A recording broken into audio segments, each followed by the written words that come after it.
Originally, I was thinking about not even doing a rumination on this one, because there's not honestly a lot to talk about. But I was convinced to do so, so there's 3 topics we're going to be hitting. Humor, standalone expansions, and of course, Far Cry.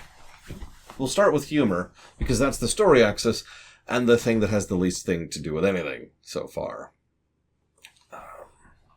Some of you may or may not know that I've actually spent some time at this point in my life really sitting down and analyzing humor, discussing and debating the mathematics, as well as the formulas that go into humor, and the various types and styles of humor. I say this very boringly and blandly, because that itself is actually a form of humor, trying to have that kind of juxtaposition, that strangeness between presentation and content, which itself is a form of humor. That's not what this game does. I'm just kind of trying to show that off a little bit. I'm failing at it because I don't have a single funny bone in my body, but I do find the overall topic quite fascinating to discuss. That leads us, of course, to how this game approaches humor, and this is the straight-facedness. So the key here, and this is what South Park usually does so very well, is you have to present something that is ridiculous and or silly, but you have to do it completely sincerely.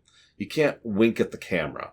You can't smile and nod, and you can't be like, ha ha ha. You at no point in time does the audience needs to feel like the characters are not in on the joke.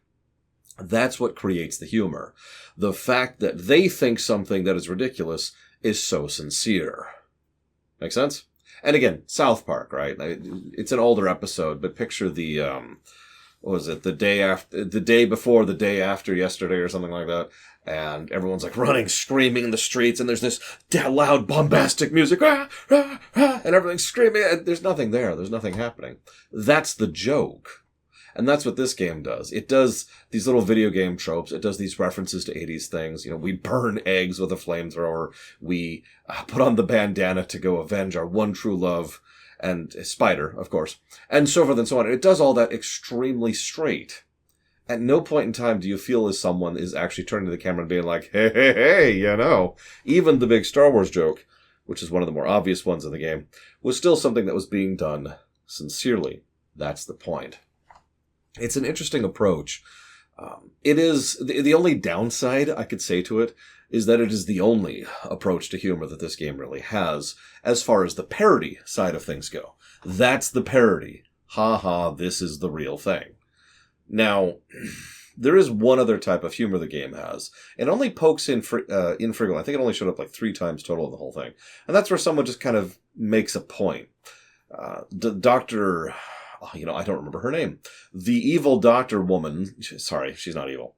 The totally not evil doctor woman's speech about video games is a good example of that kind of a typical joke that they just kind of slide in there. And it's done very well, and it works very well, because it's well written and because it's well designed. And that's kind of the humor in a nutshell in this game. I don't have much else to say about it. It's cheesy 80s action fun. Moving on. I said I had 2 other things to talk about, both on the gameplay axis. The first, we'll go ahead and discuss here, Far Cry, because I probably should have started with this, but I'm a moron. I have played, as of this moment in my life, Far Cry 3, Far Cry 3 Blood Dragon, Far Cry 4, Far Cry 5, and Far Cry New Dawn. They're okay. I'm not a big fan of any of them, with one exception, and the only way I've ever really enjoyed several of those is through the action of co-op. If we were to ever sit down and do a review of, to use a specific example, Far Cry 5, that game is not going to review very well, because it's not that good of a game. The only reason I particularly enjoyed it was because I was playing it with my friend. Co-op elevates, yada yada. Same thing with New Dawn. We actually have reviewed New Dawn. Under the current system, it's scored a net negative. Enough said. Blood Dragon is the first Far Cry game I've covered that I would consider to be really good. And you're probably thinking, well, what about Far Cry 3, Lore? Far Cry 3 had some interesting ideas, but fumbled in several elements, and I don't think it would actually score all that well, for several core reasons. Because you're probably thinking, all right, Lore, what does Blood Dragon do that the others don't? What makes it so different? Really, there's only 2 things. Thing number 1, it's not afraid to take itself silly. In my opinion, the biggest flaw overall that Far Cry 4 and 5 both made was that they tried to take themselves too seriously. Same with New Dawn, really. Now, you might think, those games were too serious, but no, think about it for a moment. Especially from a narrative axis, but this bleeds over into gameplay as well.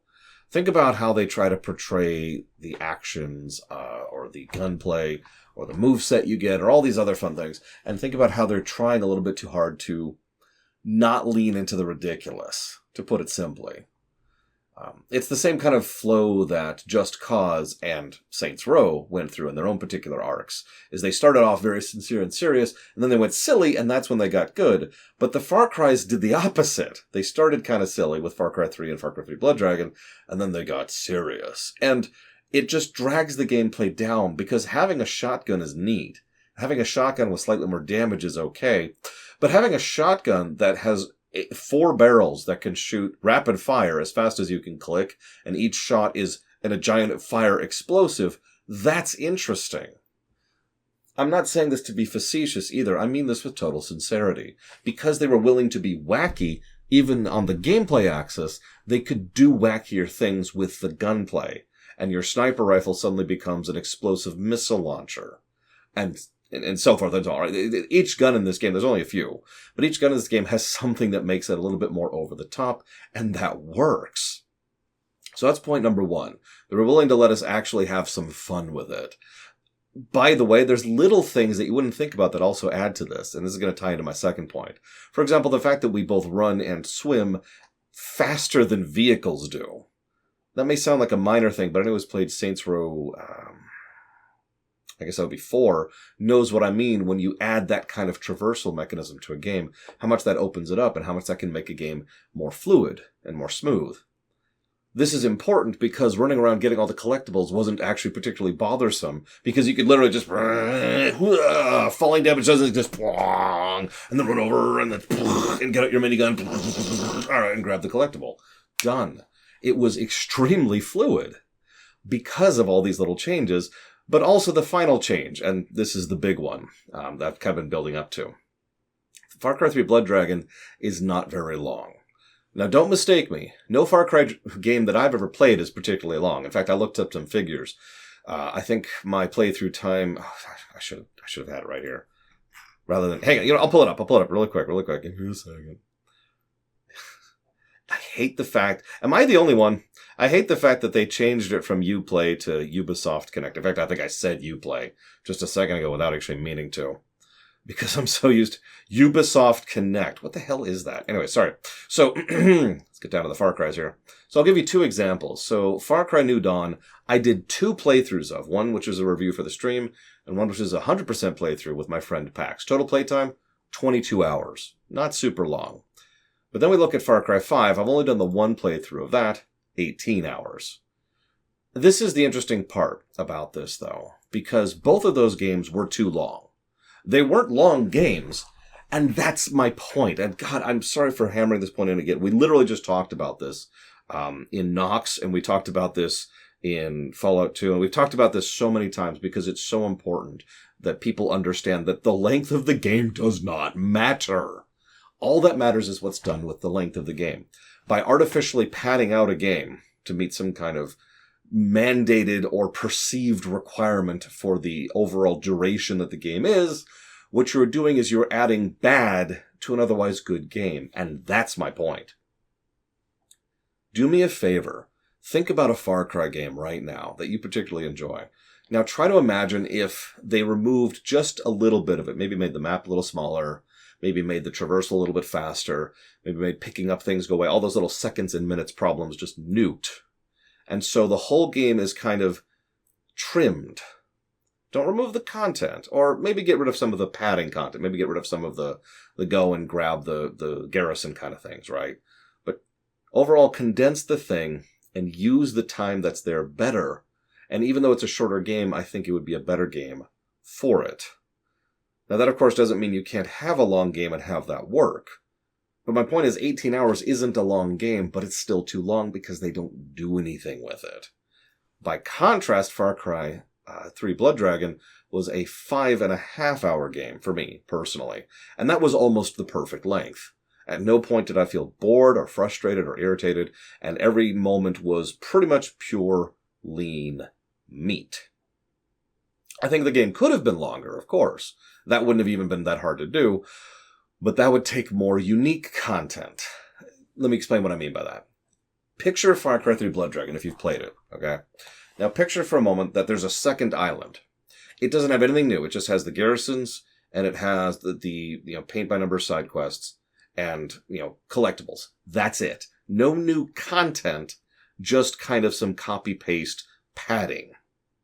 And all of a sudden, Far Cry 3 Blood Dragon becomes a much worse game. And do you see my point? I'm curious how many of you disagree with me on this, because it's probably all of you. But I feel very strongly about this, because I really do think that the trimming is what made this game so much better, even though, for the most part, it's a Far Cry game. Just like any other Far Cry game. So, that's kind of my overall point. I don't actually have much else to say on that matter. They were willing to take themselves silly, and they were willing to trim the fat. I do have one last thing to talk about. It's only tangentially related, though. Because, and I said talk about this. So those of you who watch the stream, this is a good chance to stop watching the stream. Thing is, what this is this is a standalone expansion. Now, this is not a new concept. In fact, one of the earliest standalone expansions I could think of happened in the mid-'80s with Super Mario Bros. The Lost Levels, which I'm going to call that because it's the clearest and most distinct way to get across the information. A standalone expansion is... So, someone was asking, several people in chat while we were discussing this topic, were trying to ask, is such and such a sequel or a standalone expansion? And the problem is, this is an invalid question. These are not mutually exclusive concepts. You can be a sequel and also be a standalone expansion. That's the catch. Here's the thing. Ever since the 80s, in the video game market in particular, there's been a weird, and I call it weird, forgive me, there's been a something I don't understand bias and inherent requirement amongst a majority of video game players that, at least financially speaking, that demands that a sequel to a game be new. What I mean by that is new engine or new core mechanics or new functionality. Maybe it's a new class or a new race if it's an MMO. Maybe it has a completely new style of interaction, like vehicle section, or maybe it has an open world element or whatever. It has to have something new. New engine, new mechanics, new. If it doesn't, those types of standalone expansions tend to perform much worse. Sorry, on the off chance you're not familiar with it, obviously Blood Dragon is a standalone expansion. A standalone expansion is actually very easy to explain. It is an expansion built off of a previous engine, a previous game, previous assets, etc. So, they already made Far Cry 3, so with all this work done, they go ahead and work on an expansion. They release it as a separate package rather than requiring the original. Like Lost Levels, which is Super Mario Brothers, but then some more levels and some slightly changed gimmicks, and that's it, right? Like, that's the thing. But there's nothing wrong with that, at least in my opinion. That's why I call it weird that there's such a financial bias against this. And I say financial because, again, standalone expansions almost universally sell worse. And that's true even today, as of this very year, in fact. So, to me, the reason I find that so strange, if I might be so bold, is I kind of wish we got a lot more of these, either expansions or standalone expansions. I'm cool with either. Because in both cases, what we're getting is more of the content that we like, but more time and effort, more development time, more creative time, more financial resources are being poured into the core meat, the content, because everything about the mechanisms of the game has already been designed. The engine, the interface, the controls, all that stuff's done. Physics engine's done, lighting engine's done, graphics is done. All we have to do, listen to me, is make new content within the same framework that's already been done. Substantially less time-consuming, substantially less financially egregious, and this is the reason expansion effect exists, is there's a decent chance that expansion is going to be better because the team is already much more familiar with the engine they just spent all this time working with and are more familiar with each other and can work together better and yada yada. All the reasons that expansion effect exists then makes this new expansion, whether standalone or attached, better. There's a reason expansion effect is so near universal in gaming. Because as much as I could look at Lost Levels and raise an eyebrow, the fact is, it is a superior game to Super Mario Bros. Because of expansion effect, right? And, frankly, I think Blood Dragon is a superior game to Far Cry 3 because of expansion effect. Now, I do think this could be done too much. Obviously, we could go too far the other way with this, and that would suck. But I do think that it's within the realm of feasibility that we could have, insert great game here. Just name one off the top of your head. And then get an expansion which adds more of that, more content, more story, more levels, more whatever. And that's awesome. And then they can move on to the next project or the next project, or maybe another expansion and then the next project. I'd say probably 3 expansions is probably pushing it for most games. That should probably be the ceiling. Because by that point, based on just development time and progression, you're going to reach a point where your audience is going to be doing nothing but shrinking, and people are going to start moving on. 2 expansions is probably the ideal. 1 expansion is absolutely awesome. And thus we have Far Cry 3 Blood Dragon, an awesome game that is, for all intents and purposes, an expansion of Far Cry 3. Now, let's do the boring part. This is one of these days I'm going to get this ready before I actually sit down. Where is it? Hang on. I've got all kinds of notes in all kinds of places. So first thing I'm going to do is I'm going to be blinded. Ugh, yeah, there we go. There's the blindness. Love it. Okay. So, no rewind necessary today, thankfully. Instead, we're just going to give you this raw number. Story. A net plus 15 to story. That may not sound impressive, but for a bit of perspective, Ocarina of Time got plus 15 to story.